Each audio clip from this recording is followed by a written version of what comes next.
singer-songwriter with a rich, soothing voice sounding like royalty, Azana released her debut album Ingoma in July, securing the #1 spot in the country on various musical platforms.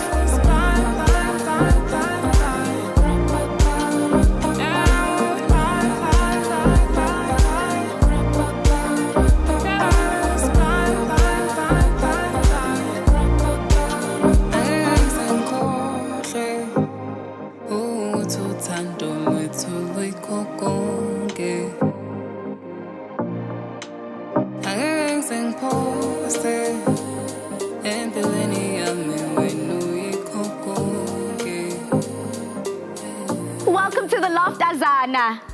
Hi, thank you for having me. I'm so excited to be here.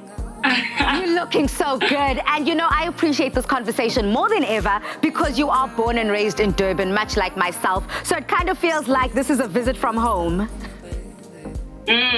Thank you. Only 19 years of age, and your voice has been said to be soulful, rich, and soothing to the soul. Girl, it so is. Now that you've had an early start to singing, your teachers at school used to encourage you very strongly to even sing in school assembly. Now, please may you share your love for music, how it developed over the years, so much so that you now chose it as a career. I actually feel so fortunate to have started my career so early in my life. It's something that I always knew I wanted to get into. And when the opportunity came, I was like, oh my word, like, why would I leave it? So yeah, it just made me really happy. I started singing when I was in grade 1, even preschool actually, because I remember performing for the first time in a crowd at a graduation when you guys were actually getting ready to go to grade 1. So I enjoy that very much. I was always in choirs. I was always in places where there's competitions for music. I was always just in those kind of things. So I always was around music and I was chasing it. We've got quite a lot of similarities. I mean, for a long time, I myself grew up as the only girl amongst boys, and I was the last born. Therefore, as you know, we inherit the nickname Princess from our family. Yes, and I know you've also got a similar story. Please may you share your story with us. Well, my second name is actually Princess, and my first name is Makhosazana. So they called me Princess because I was the only girl and they were like 4 boys. So I grew up and I like to think that I was a bit spoiled because I'm a girl and I was the only one and I was the last born. So it was really beautiful. And yeah, I was the little princess. And yeah, my brothers like protecting me. They still like that now. But I'm a bit older now, but it's still the same. You're largely influenced by Black musicians, both past and present, with a passion for activism, pride, and you've also got that intuitive songwriting skills. Now tell me how you see this influence come through your music. I like to say this, everything that I write is from what I've seen and what I've experienced and what I understand from what I've seen and what I've experienced. So, writing Uhuru came from a place where I was looking at what was around me and I took that and put it into paper. I wrote Bafazi about women empowerment. That was also something that I saw from my mothers and my neighbors. So I wrote about them to say, you're queens, you're worthy, and thank you. We are acknowledging you.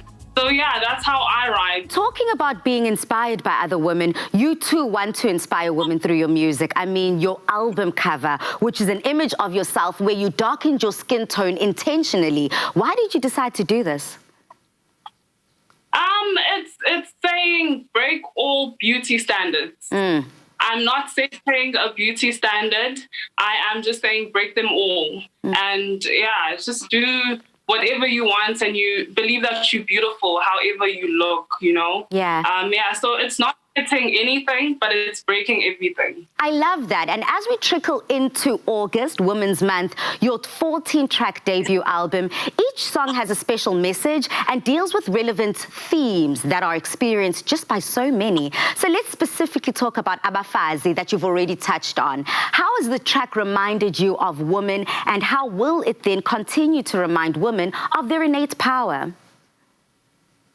I think women have done so much in society And the thing that hurt me the most is that we were not seen as the equal before.